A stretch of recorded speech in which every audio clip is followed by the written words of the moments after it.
രാത്രി എൻ്റെ ഗുഹയിലേക്ക് കല്ല് വലിച്ചെറിഞ്ഞത് താനല്ലേടോ? അല്ലമ്മോയ്. ഹും, ബാക്കി നാളെ തരാം. കല്ലെറിഞ്ഞത് ഞാനല്ല എന്ന് കടിയനെ പറഞ്ഞു മനസ്സിലാക്കണം.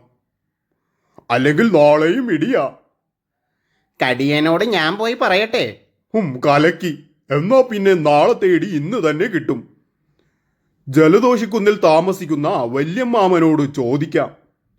വഴിയുണ്ട്.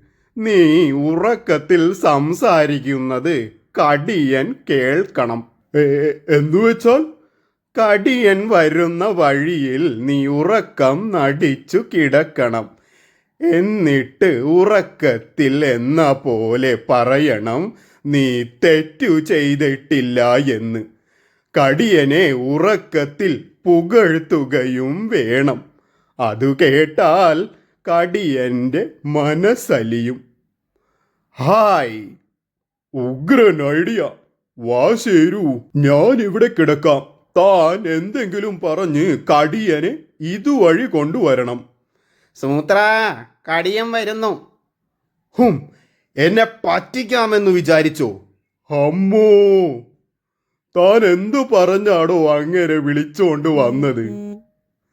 സൂത്രന് ഉറക്കത്തിൽ എന്തോ പറയാനുണ്ട് എന്ന് പറഞ്ഞു.